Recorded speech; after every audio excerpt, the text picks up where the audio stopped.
Hi, book club members. I'm Jen. And I'm Carrie. And this is Warhammer 40k Book Club, where we read from a crag. This is episode number 156, and our book is Final Deployment by R.S. Wilt. It tells the story of a group of Tempestus Scions sent to break up a civil war. Always goes well. We posted several questions on our website, WH40kbookclub.com, and we encourage participation in our conversations via YouTube, our site, or Encrypted Vox channel. Spoiler warning. If you haven't yet read this book, definitely check it out before listening to this podcast, as we'll be discussing it from start to finish in great detail. With that, let's dive in. As always, Carrie, did you like the book? It was okay. It told a story. Okay. It did. I would agree with that. It was, I really did. I liked, and we're going to talk a lot about this in detail, but I liked a lot of the characters. But it was just okay. It really dove into, I guess, how the Tempestus Scions work, at least in as far as how the Eradicants work. Mm-hmm. So it really kind of went into that. But was there a deeper story in here? No. Not really. And this is where I kind of go back and forth on this, like whether or not I really liked this book or if I was just okay on it, was that it does in all of these Astra Militarum books do a really good job of just another day in the guard. Just another day in the guard, right? This is just like, and so from that perspective, I actually really like the story of this book because just another day in the guard, right? Yep. You get dropped down on a planet. They're having a civil war. Mom and dad, I'm going to drop my book on the floor. Mom and dad have to go in there and make the sides. Oh God, there's actually something really a lot more deeper going on here than we thought previously. Okay, let's deal with it. Right. It was very much, but it wasn't necessarily, we're going to talk a lot about it because I do have some, I don't know, it kind of just felt like everything was just a nuisance to the Tempestus Scions. Oh, yeah, pretty much. We'll go more into that later. And the thing is, like, I don't know if it's just the Tempestus Scions or just the Eradicant group, because they kind of, get in, get out, don't really fuck about. Just I have to pull up my notes so we can talk about what parts stood out to you. Well, there's a couple of things. One, I laughed pretty hard when it was Hurt, when he was talking to Doran about, well, once we win, we can get rid of the Iron Warriors. I was like, oh, you dumb bastard. You effed up. You trusted them. Did you really think that? And she laughs at him. And she was just like, we're just trading one yoke for the other. And he's just like, what are you talking about? We're going to be free. And she's like, no, we're not. Like, as soon as you signed up with them, that was it. These are your masters now. These are your masters now. And of all people to sign up under the Iron Warriors, like, oh my God. Like, you thought you hated the Imperium because they just used you really as like a slave class to, and further get their tithe and stuff like that. Oh, my friend, my brother in Christ, let me introduce you to the Iron Warriors. At least, look. At least the Imperium doesn't entirely want you to die, because then you can't build a tithe. Iron Warriors. There is that. They don't care. There is that. The Night Lords are going to torture you to death. The World Eaters are going to kill you, probably terribly. Like, there's going to be a lot of bad deaths here. But oh man. This was not the play. I did like that when she's like, again, everybody should see The Princess Bride. Life is pain, princess. Anyone who says differently is selling something. So Iron Warriors. I found that funny. I also laughed when Durlo was telling a funny story about his explosives teacher. He was like, do you know, have you done this before? No, but I've seen it done before. And how'd that go? Oh, well, he died, but I'm pretty sure that was his way of showing how not to do it. It's like, yeah, okay. There was that. I love Durlo in general. And when, oh my gosh, especially at the end when he's just like, some people, they analyze this and they do that. I just like watching things blow up. Like, you know what, dude? Some people just do. And honestly, it was when Hurt was fighting Fennec. And their Fennec is screaming at him like, no one's going to know who you are. Like, they don't know any heretics.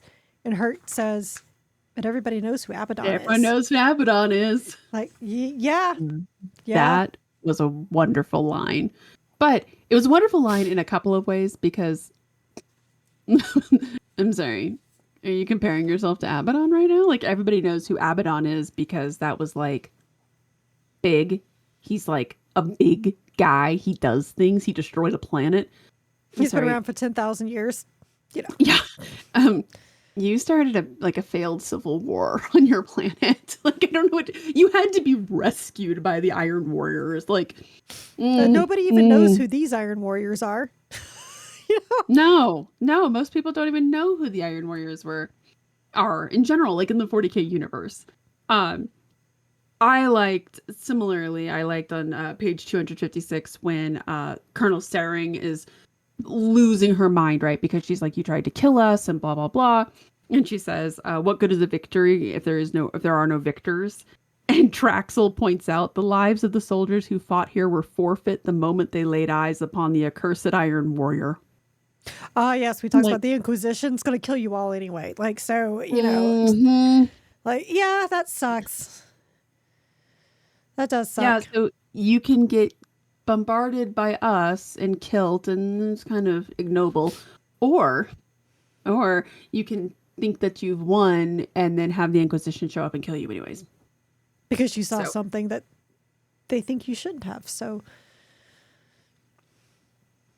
my husband is down here working in the basement, and he would like everyone to know that it wasn't destroyed; it's just damaged. Cadia stands.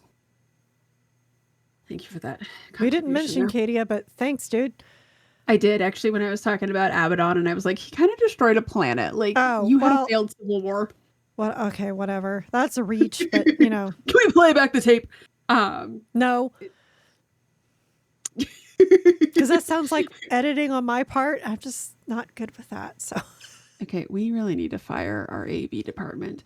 Anyways, I really liked that. I did like on 196. I did like the on 196. There was the Empire Strikes Back reference when she's telling the story about her mom, and she's like, "No, it actually wasn't an asteroid. It had been swallowed by this giant dragon." I was like, yeah. "What you're doing there?" Everybody likes Empire. Because it's the best Star Wars movie. Obviously. Mm-hmm. Duh. Just so we're clear here, duh. We're going to talk a little bit more about this, but one of the things that stood out to me, and not in a great way, was on page 171. It's when Finnick is blasting Norrell because he's like, you do not question your superior's orders, and you just follow orders, and you just do what you're supposed to do. Meanwhile, his little pet Davalind does nothing but question orders, Right. and in front of other people, no less. And it was like, make it make sense. But that's his pet. That's true. That is his henchwoman. So, anyways. So this book was so we've seen the Tempestus Scions in a lot of books, right? Where they're like side characters. There'll be a Tempestus Scion or maybe a group of them, but they're off on the side. This is the first book that we've read for the podcast where they are the main characters. Did you like them? Are they interesting? Did it fit with what we've seen in other books? So they kind of reminded me if the Eversor could be calm. Right. Norrell in particular. Yeah. So when talk about them dropping down and it's just like all I imagine is just this fury of blades and they're like, oh shit, this is not what we're supposed to kill. Our bad, yo, our bad. But not really, y'all shouldn't have been here. Right.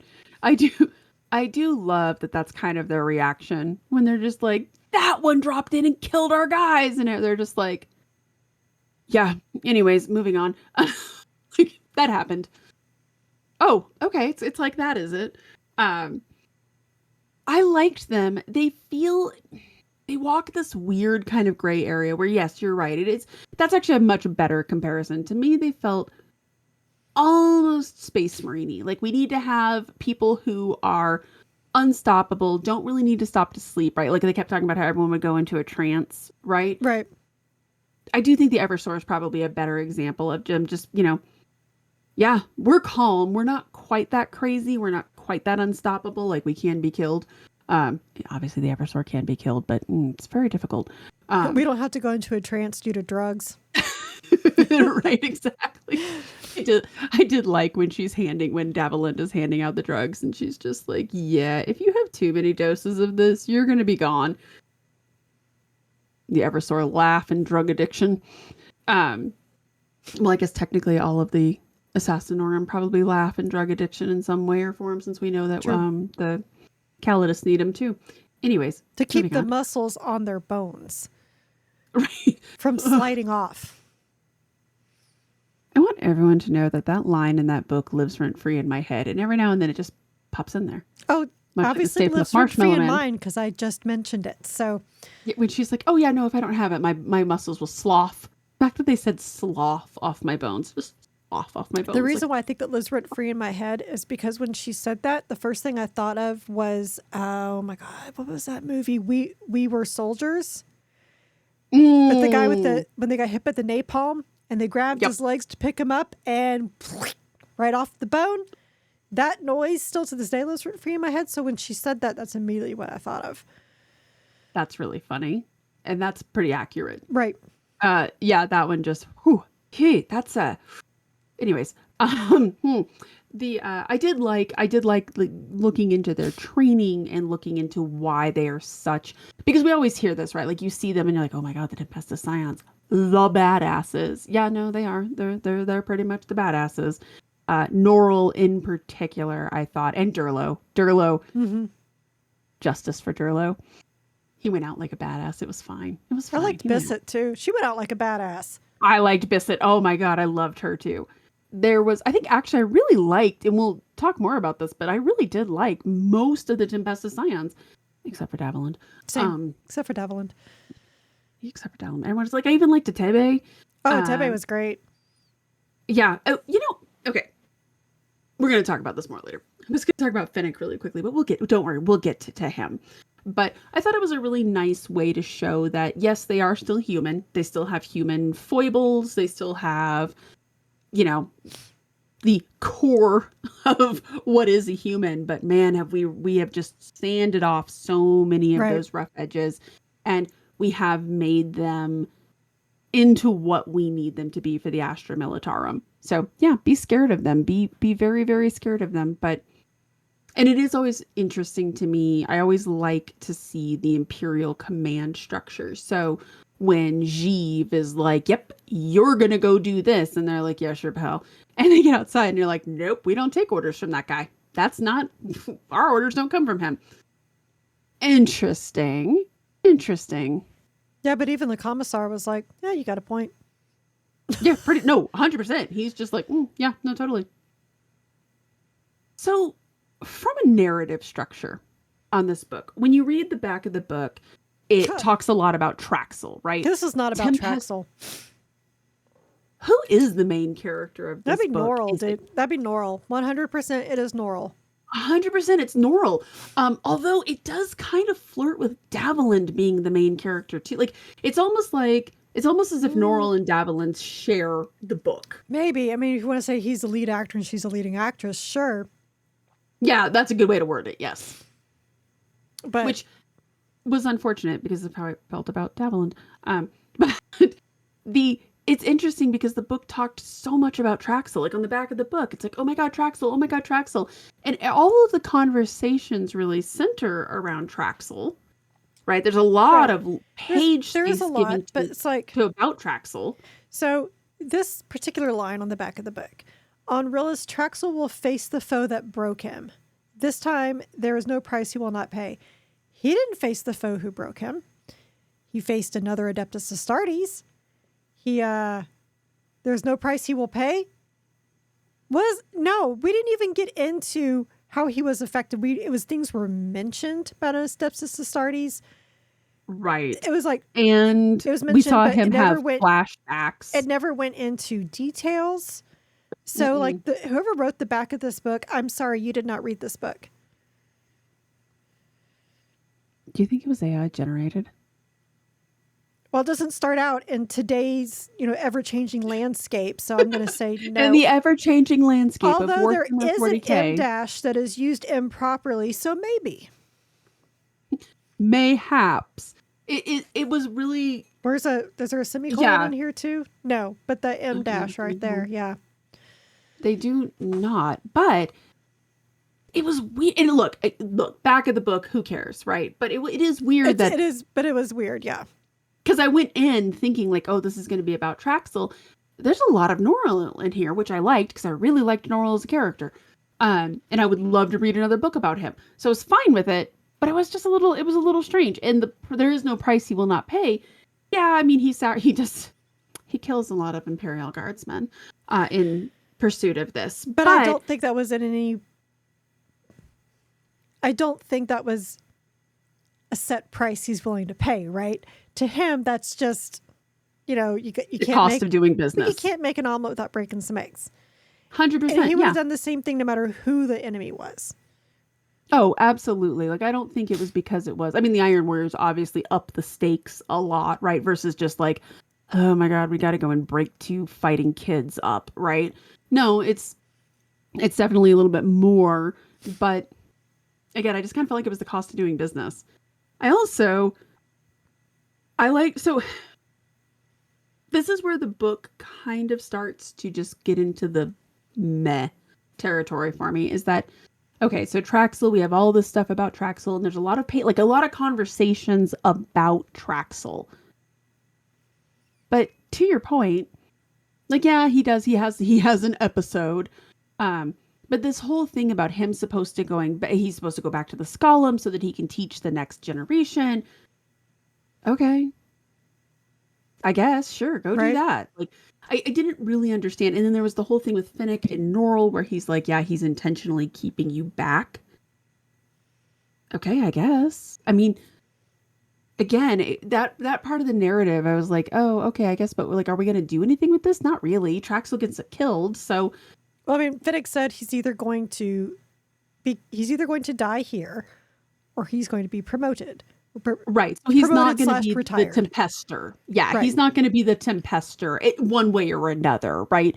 So then I guess why bother with that whole speech then? That he's keeping you back and yeah, okay, like they could have removed that whole like drama portion, right? And then at the end of the book, they could have been like, "Hey, Norrell, you're the new Tempester," and I'd have been like, "That tracks." Yeah, it was a very weird speech. I didn't understand. It was an odd scene. I didn't understand it either. And the whole thing with Davalind, like, reporting on Traxel. Here's the thing, too, that I found a little odd, is that Davalind is reporting on Traxel. She's recording all of the stuff about him, and she tells Finnick, she's like, oh my God, he had, like, a complete and total, like, mental freeze and breakdown. And they're like, oh, man, we got to get him back to the Skolum to be a teacher. There was a bit with that didn't track, and I just kind of wondered, like, well, what was the point of her reporting on it? And then Finnick made the comment, like, she can leave whenever she wants. Really? That's weird. Why was she there? Right. Then? And I can tell you why she was there. She was sleeping with Finnick. I'm pretty damn convinced of that. Ew. But I am convinced of that. I didn't pick up on that at all. I think because Finnick was such a... The reason why I say that is because there's this one line that when she walks in and he's there talking, and Norrell notices that his smile actually reaches his eyes and her face brightens. Like, they're fucking... Oh, yes. You know what? I had read that of like, there's my informant who's going to give me the information, and her being like, I got stuff. But I think you're absolutely right. I do, now that you're saying that out loud, I do think that probably, ew, he's like missing. You know what? I have a crush on Zarl. I am not a single person to judge who people want to have relations with in the 40k universe. It's a strange universe. Maybe they can't. I have no idea if he has those parts still available to him, but it's more than just this is my informant. Like there's a thing going on. I'm trying to imagine explaining to the mechanicus that you need to replace said. Anyways. Well, Like it's like a whole seedy underbelly to the 40k universe that so I've got questions. If they did, then if I was her, I'd want something lined in me because I ain't doing that. Nuh-uh. Mm. You saw the movie Seven, right? You know how Lust was killed? Why? Why would you go there? Why would you go there? I was thinking, like, I was like, wow, we're about to go down like a whole Brody from Mallrats conversation here.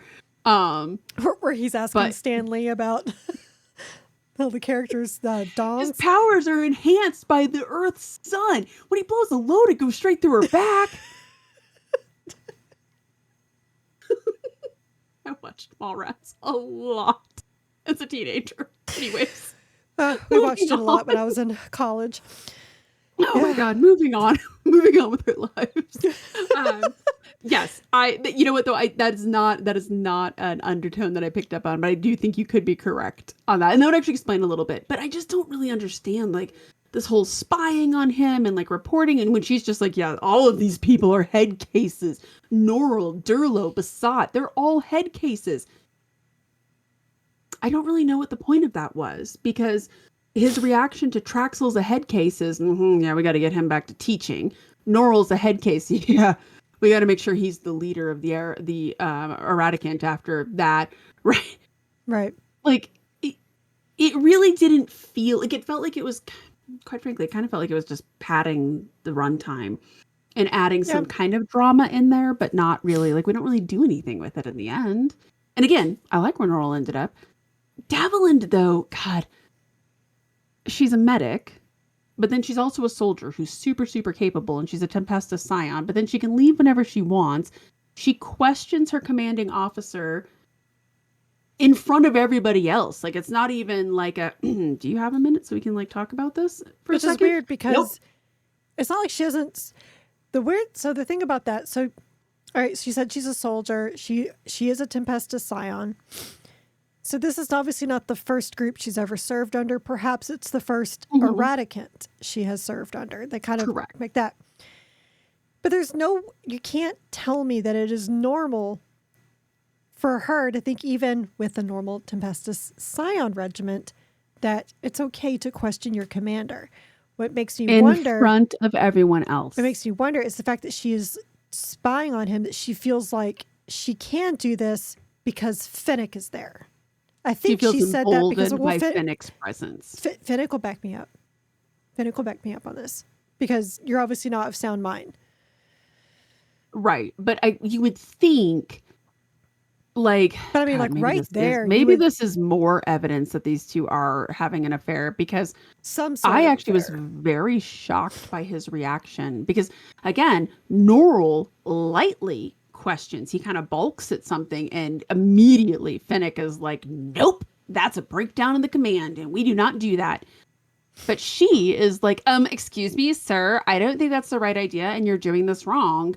And Fennec is like, yeah, I tend to agree with her. Bro. At the same time, but then on the same time, he turns around. Like, she's allowed to get away with that in a way because she's the one with the drugs. Okay, to be fair, our heroin dealer can talk a little bit of smack to us. Talk a little smack to us. Anyways, she can run her mouth a little bit. Mayhaps. She's also like literally keeping all of us alive. Yeah, okay, maybe she hits run her mouth a little bit. It felt like she was outside of the command structure, but then also within the command structure, but then kind of out of the command structure. She's a Scion, but she can leave whenever she wants.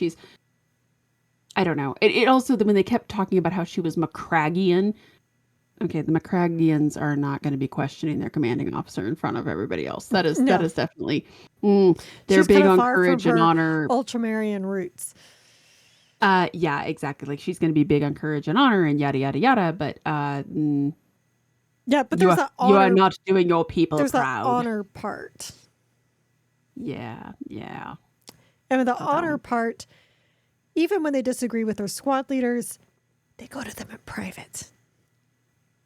Because they don't want to dishonor themselves or their leader. Exactly. Like, can I have a moment of your time? Can we talk about this? Even if he tells you to pound sand. Yeah. I thought that was just a little weird. Everything about her was kind of weird. And I just didn't like her character. She just wasn't very interesting, and she was Not to mention, she didn't get the hints about anything. No. I'm like, hun, I'm not fighting in this, and even I understand what's going on.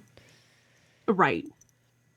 Yeah, I don't know. To me, she just was not a likable character, and she was not I likable. don't think she was meant to be, because I mean, You Norrell, know like what? early Maybe you're on, right. talked about how she's an outsider, and he said, he'd be okay with it. He said, but I know that she is constantly reporting back to Fennec every little thing that we do, so I can't trust her.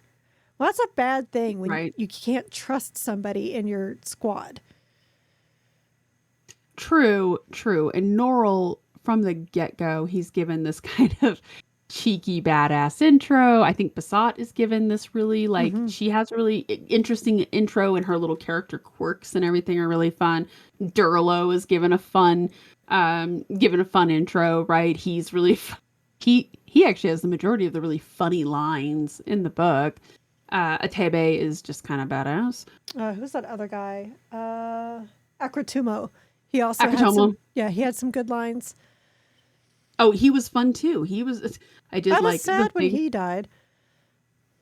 I was so sad. But his scene is so badass when he's like, oh, I'm not going to get to hear how your mother died.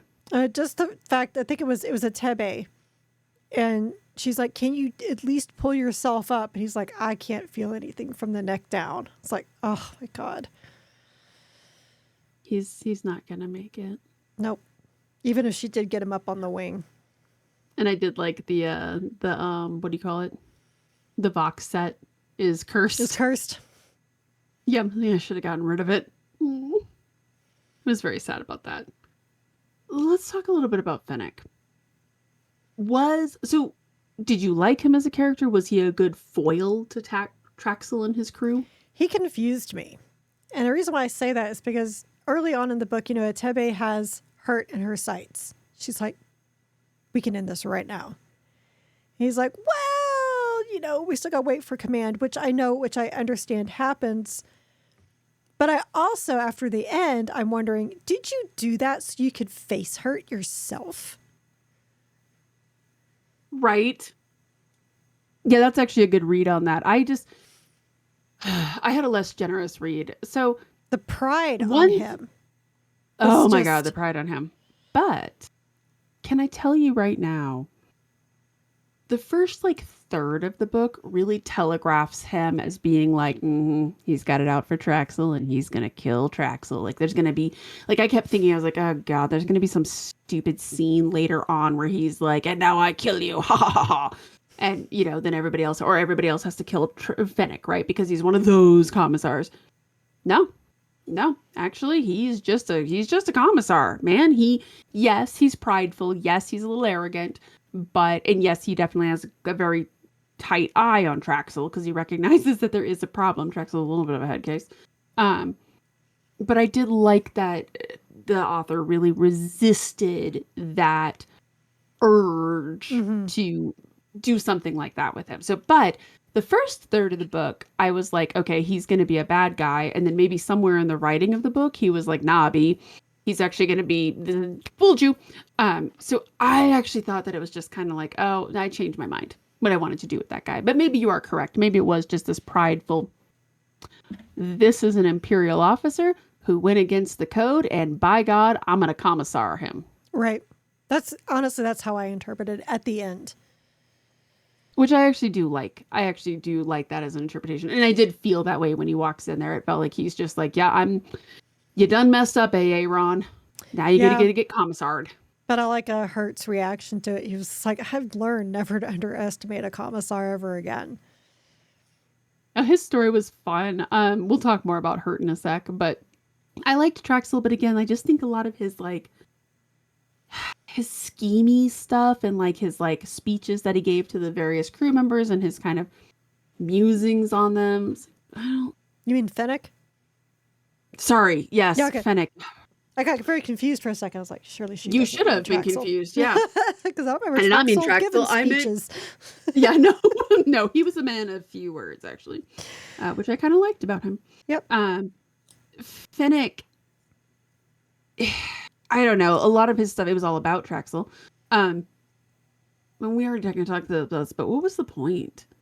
like, oh, Norrell, he's holding you back. Have you wondered why you've been here so long? And it's blah, blah, blah, blah, blah. I'm like, Yeah, I I get this guess. feeling that Norrell wasn't thinking that at all, to be totally honest. No, not a, although Norrell did kind of say, like, actually, that all tracks. That kind of makes sense, honestly, for being, he was kind of like, yeah, okay. But, so, Right. Yeah. I don't know. That was, and then with his whole thing with Davalind, with like, oh, report back to me, and you're not really going to do anything with it. So, I don't know. It felt like it was kind of drama there for the sake of drama. Yeah, well, she's got no one to tattle on now. It'd be interesting if she stays on. Right. I will be interested to see that. I hope not, because I would really genuinely love to have another book with Norrell. I would Yep. love to see him with another crew of people. Maybe somehow Durlow survive. No, I don't think so, man. By the way, I That know plane he that didn't. plane went boom. That was probably my favorite scene in the whole book, by the way, is where he's just like, yep, okay, so this is how this is going to work. And everyone's like, thanks, man. And Yeah. it takes Davalind a second to be like, what is going on here? It takes like I think it was either Bissett or Atebi. It was just like, seriously? You don't get it? Yeah, like, you haven't put two and two together yet? But I really liked everyone just, cause, like, not a word is said between the smart people. They just, it's like, are you a Scion or are you not a Scion? I don't know. I'm very confused. Not a word exchanged. Everyone just kind of like, yeah, man, I liked the head bunk from Norrell. It was very cat-like. All right, let's talk about Hurt. Does he deserve his fate? Did you sympathize with him at all? Did we I mean, understand? So we sympathize with him as much as, yes, we get it. The Imperium sucks. 100%. And I understand that you want your planet to be free. It's naive to think that'll ever happen. Right. Because even if you do win your civil war, they're not forgetting you. You're still in the annals back on Terra. They're going to come eventually. May not be next year, may not be in the next 10 years. But 100, 200 years down the road, they're going to come back and be like, you now owe us 30,000 of this from missing ties. Oh, yeah. Or they'll just show up and be like, oh, yeah, axe on your planet. Thank you very much. Pretty much. Yeah. It is, and it's a common yeah. refrain, right? Because it's... Yeah. Because the Imperium sucks, but you're naive to think you can get away. Right. And this is where it kind of falls under them being their own worst enemy, is that we've seen this a lot where somebody is like, nope, we just can't handle this anymore. We're just going to take matters into our own hand. Oh, my sweet summer children, how do you not, like, you live in the 40k universe, and I understand you are dragged down, and this sucks. And I really, like, when he was describing all of the lords, like these really pomp and posh people around him, when he opened fire, I was like, oh, yeah, they had that coming. Let's be real. Like, yeah. But also, oh, darling, this isn't going to end well for you at all. And maybe not as unwell as it ended up ending up for you, since you needed the Iron Warriors to come bust you out of Hawk. I mean, it's fitting that he died by Iron Warrior, so... Right. Don't open that door. I'm pretty sure he knew. I think he totally egged him on to open that door because he knew there was no way out. I think he did at that point. That was definitely, it felt very theatrical. Yep. Like, yeah, I would agree with that. It was almost like Willy Wonka, don't stop, come back. No, please stop, don't. Exactly, kind of like that. He just, I don't know, like the part where he was talking with the Stygians, and he's just like, yeah, like we'll just get rid of the Iron Warriors, and she's like, no, dear, this is our new life. Yep. Now we've just traded one yoke for another. Now you're miserable under the Imperium, and we're probably going to be miserable under the Iron Warriors, but at least we chose to be miserable under the Iron Warriors. Which is a really dark way to think of that. Right. I felt bad for him. Like, again, there was just a desperation and naivete there. I guess that's really that was what struck me with that. Right. That when the Iron Warriors show up, oh dear. Like, oh man, you chose poorly. Oh my god. Well, and part of me wonders. So one of the Warhammer Plus animations they did, Iron Within. Yeah, that I actually thought about that a lot with this. Mm-hmm. Yeah. It felt very much like this was kind of inspiration for that. And part of me wonders if that's what happened, right? They're just like, call for help. Oh, oops. And it sucks for them too, because I did like where he kind of got a little bitter, right? And he's like, well, yeah, had the loyalist Space Marines dug us out, but they didn't. They bombarded us and then died with us. Yeah. I mean, did you expect anything different? Apparently they did, honestly. Let's talk about the Iron Warriors. Did you like They were an Zelasco interesting bunch. as an antagonist? Weren't they, though? Were they well utilized in this book? Were they good antagonists? Did you like them?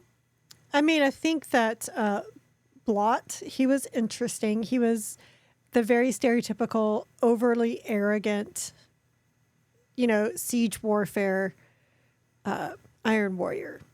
It's like, and he was the guy who he enjoyed too much playing with his food. If he just killed them outright, he'd still be alive at the end. But no, he wanted to play. And it wasn't until it was too late that he was like, okay, now I have to get serious. Well, now it's too late. They're not trapped in here with you. You're trapped in here with them. what has come down to. Well, and when he talked about the labyrinth, I was like, oh yeah, okay, that's a nice callback to. You guys like doing that, don't you?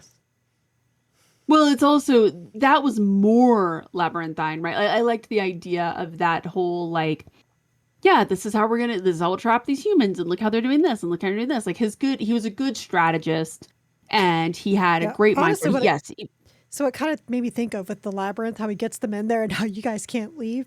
Reminds me a lot of actually there is a carnivorous plant that does that. It attracts a certain insect in there, and once they get in, there's a maze and they cannot get back out. Yep. It is very clever, very fun. I think my complaint, so I liked Zelasco too. I liked Zelasco. I thought he was good. Yes, I'm very partial to the Iron Warriors. They are my homeboys. But my complaint with them was that they just they didn't feel like a super big challenge when it actually came time to fight them. They just kind of felt like they were just like your average super soldier. But I think like an irritant, really. So I think that's because we had Blot, who was like playing with his food and was definitely arrogant. Overly arrogant and overly did not confident. Take them seriously. Right. And then you had a Matebo who was possessed by a demon. And to be fair, it took a death strike to kill him. So to be fair, but and that took was out such a letdown Zeev and everybody else at the same time. That was such a letdown too, though, because all of a sudden, like, we kind of knew that that's what was going on. We knew that there was something going on there, like with the demon.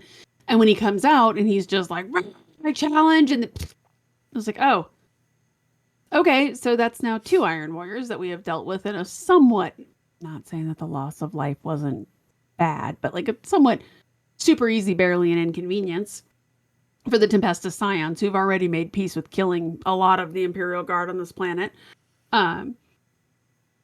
I don't know. Like, I guess I expected an Iron Warrior, and I understand they're Tempestus Scions. They are badasses. But a traitor Astartes...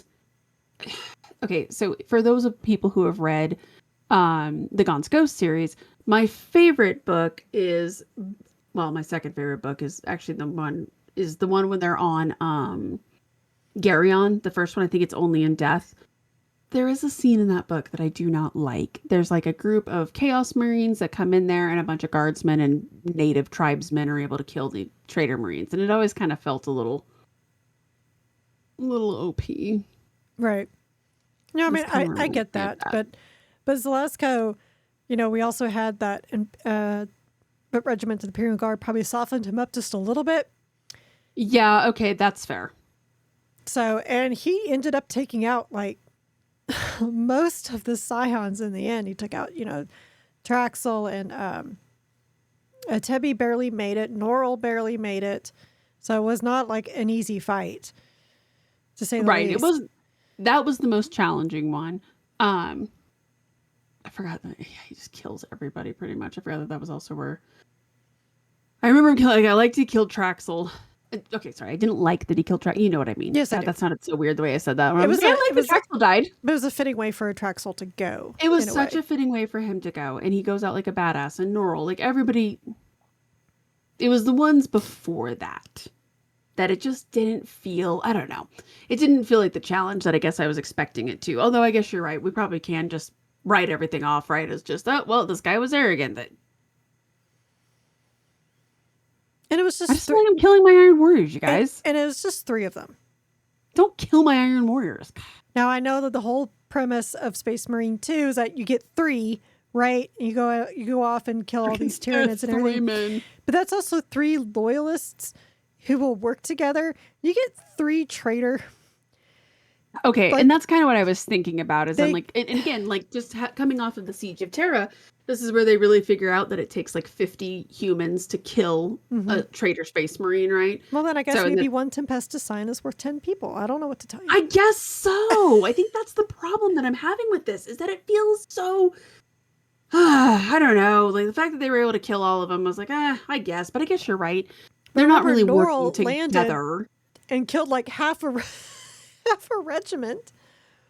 Yes, but those were just normies. Still, that's like some serious like video game main character energy going on. Like I can't die. Yes, but we already established that he wasn't necessarily the main character of the book, and I liked him a lot.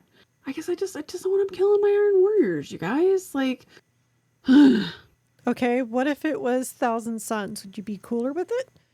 Fuck yeah. Okay, well there. As long as we establish that yes, it was just it was just because it's your Iron Warriors and that hurts you on the inside. I get it. It did. I was like, no, they're stronger than this. They're tougher than this. Wow, you even sound like an entitled and bitter Iron Warrior right now. I'm very bitter, and you are the reason. Yes. You smell like dirt and entitlement. Very bitter, and you are the reason. I know, and I don't care. That's a very common refrain around our house, because I do love my Iron Warriors. I guess that's why I was a little salty. I was like, oh, they should have been better than this. I did like the idea though of the drink. I did like that it was the Iron Warriors who come to dig them out of a hive. I was like, yeah, that's fitting.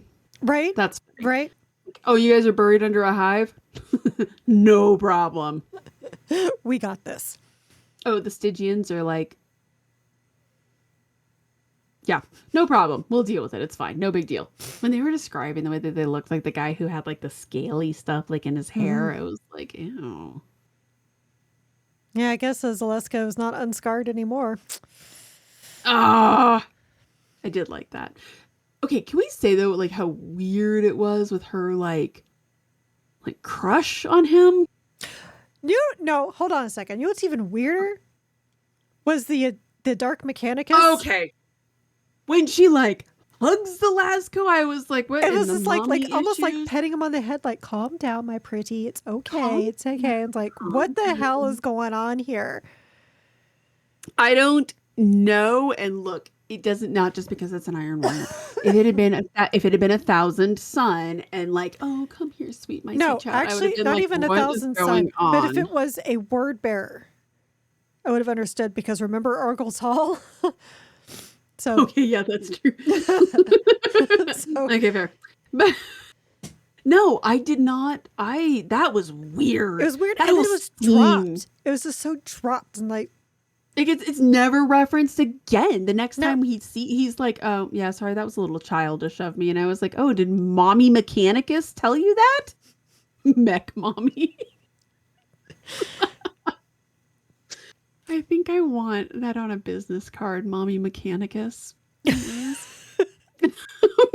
That was weird, especially because like he tries to pull back, but she's like holding him in and is like, hush, hush, sweetie. It's gonna be okay. Mama's here. Shit. I was okay with him throwing a temper tantrum too. I was as uncomfortable listening to this because I was listening to it while I was going for a walk as Hurt was witnessing it. So, oh my God. Like, this is not, what is going on? And it's okay. And I understand that because one of the things that I say a lot about a lot of the traitor legions is that, or even the loyalist space marines, they kind of are fundamentally broken humans. right. And we have seen, especially in anything written by ADB, he almost always writes with the Space Marines some type of female character with whom they bond or depend, right? There's always like a sister or a motherly type character in there. Okay. But that one in particular, what from the Mechanicus, no less. I would expect the Mechanicus would have been like, "Could you please don't?" and moved on with her life. Yeah, there's a lot of emotions for a Mechanicus. A lot of emotions, especially for a dark Mechanicus. So, I guess when you word it like that, it kind of makes the crush seem like the crush didn't bother me because I was like, I could totally see that. It was just weird. It was like, oh, okay, sure. I mean he'd be same sister, same. He'd be very confused by it. Like, I don't understand this.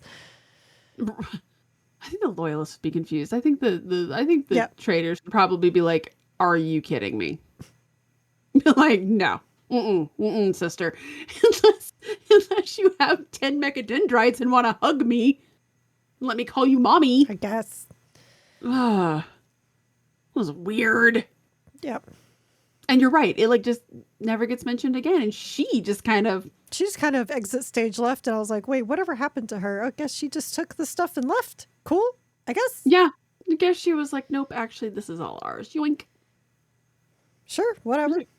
Kind of is. I don't know. Yeah. She was weird in general. Yep. I don't know. I look. The Astra Militarum books, I'm here for it. This is probably the middest in the series that we've read, but I loved Norrell. Yeah, I mean, absolutely the love weird that thing character. is, like, talking about it, it makes it sound like I liked it so much more when I was reading it. I think it's because there's so many really good parts in it, but it's not a bad book. It's not great. It's not bad.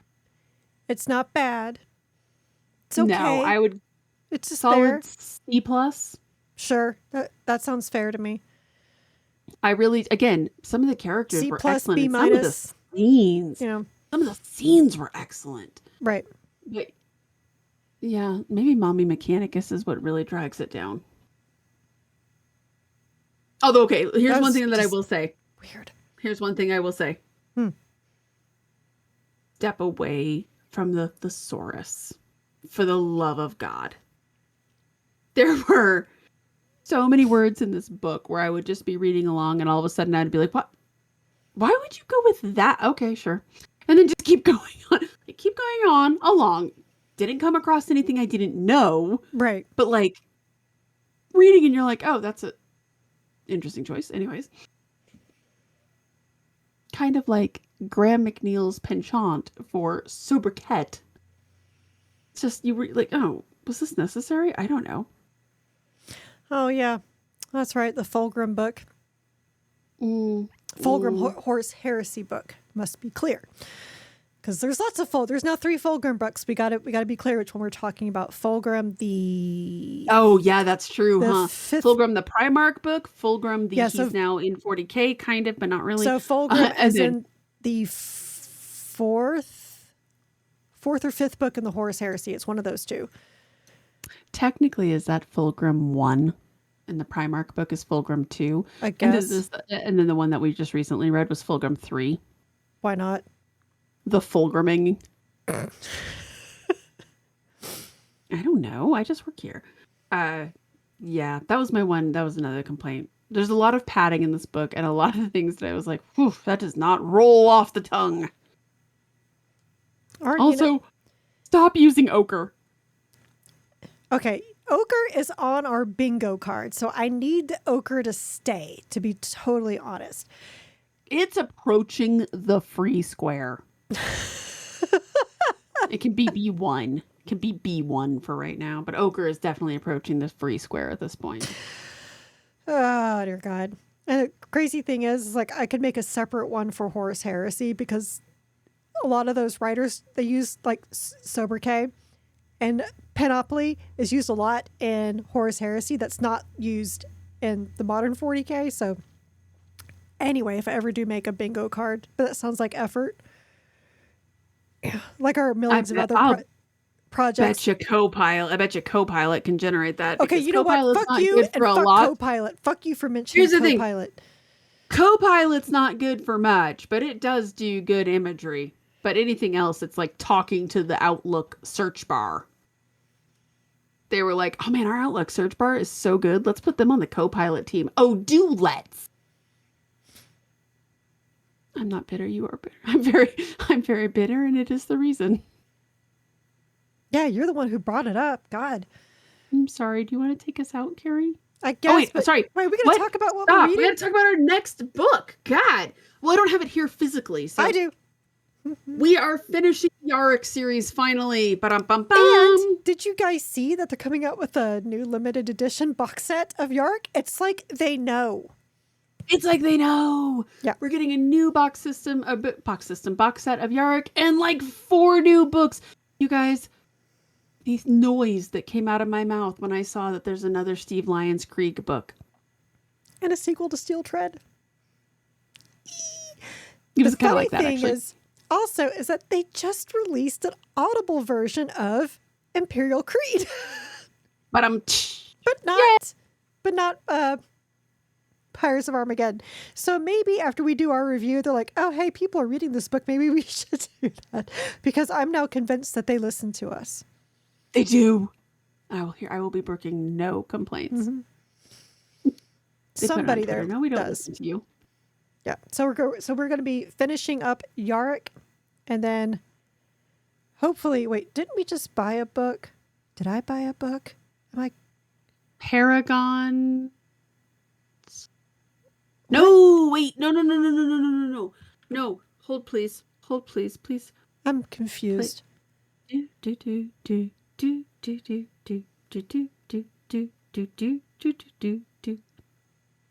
Warhammer. We did just buy a book. I feel like I did.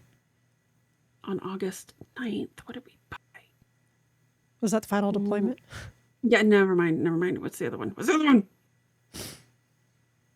Ooh, maybe we didn't. Am I high? I might be high. I'm going to keep it real. I might be high. Maybe it's just that we're about to buy some books, so we'll have to figure out what we're going to read like after we do. Caps. Yarick. Yes, that is actually Yarick.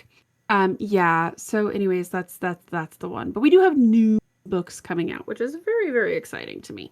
Yep. Now we don't know when some of those are coming out, but I mean, well, this weekend. Oh, I know what you're thinking of. Is that this weekend we'll be buying books? Yeah, because there's new books coming out this weekend. It is. Hold, please. I was very excited about this actually. Where's the Sunday preview? Show me the Sunday preview. Where is Harvey Denton? Where is the Sunday preview? Where's the trigger? Oh, right. Remember, so Void Scarred by Mike Brooks is coming out. And The Remnant Blade, aka you can my old lady mode is on my phone. The Remnant Blade. Which is by Mike Vincent, and it's a Night Lords book. Yeah, so we got Xenos and Traitor Legions coming. Hell yeah! And then there's also a short story collection coming out as well, Darkness Eternal, and none of that is exciting to me. Well, okay, sorry, The Remnant Blade is actually like hella exciting, but none of that is exciting to me as the next Krieg book by Steve Lyons. Which we don't know when that's coming out, and knowing our luck, it'll be December. We're just gonna be happy about it. No, I am happy about it, but you know what's not coming out in December, Carrie? What? The next Dawn of Fire book. Oh, that is true. It's done. We're done with Dawn of Fire. We're free. We are free. We will not be starting 2026 with a Dawn of Fire book. It's like everything's coming up Millhouse. But there better be a new Dered Gaba book. Well, obviously, geez. I mean, I'm just saying. I know, and I'm just agreeing with you. But obviously, obvious thing is obvious, for goodness sake. Fine. All right, you know what? I'm taking us out now because I'm getting tired of this conversation. It's a boring conversation anyway. Stupid question, skip it. You've listened to the Warhammer 40k book club regarding, here's my book, Final Deployment by R.S. Wilt. Be sure to join us next time for The Pyres of Armageddon by David Annandale, the last of the Yarick books. So we are an unofficial book club and not affiliated with the Black Library or any of its affiliates. You can find both the vidcast and podcast on our website, WH40bookclub.com. If you like this episode, please like, subscribe, give a review, and all those things to the vidcast on YouTube, Spotify, or Rumble, or the podcast anywhere you get podcasts. Come join our Discord. We have fun discussions there, and people sometimes share what they're painting. There's actually been a lot of sharing what they're painting, and the memes apparently are abundant these days, so that's been fun to read. I don't share what I'm painting because everything is still in a box, and I'm not that talented. So our site also has articles about our adventures and reading other Warhammer 40k books and short stories outside the book club books. And that's actually not a lie anymore because I just published a review of a book that came out 3 years ago. I saw that. So, yeah, it came out 3 years ago. I'm getting there, people. And for those asking, like, why haven't I been reading the Siege of Terra? I needed a break. After reading about 30 Horus Heresy books in 1 year, I just needed a break before I get on to Siege of Terra, but I will eventually. Seems fair. Yeah, it does. But even if it's not, I don't care. That's what I'm doing. But please stay well and read from a crack. Good night, everybody. You going to show your Iron Warriors mug again? Yeah, that's cool. See, I'll just show my Dark Angels. I want everyone to know that I should have replaced this bottle like 3 days ago and moved over to my World Eaters, but because we were podcasting about this tonight, I was like, screw it. I'm just gonna keep dealing with a straw that is embedded in lip balm. Well, you know what? I actually dug out of the wash to bring up this mug because it has the Iron Warriors on it. Of course, my people are on the other side, so I get to face my people, and Jen gets to face her bitter man children. Fuck yeah, I do. All right, good night, everybody. I'll explain myself to you. Good night.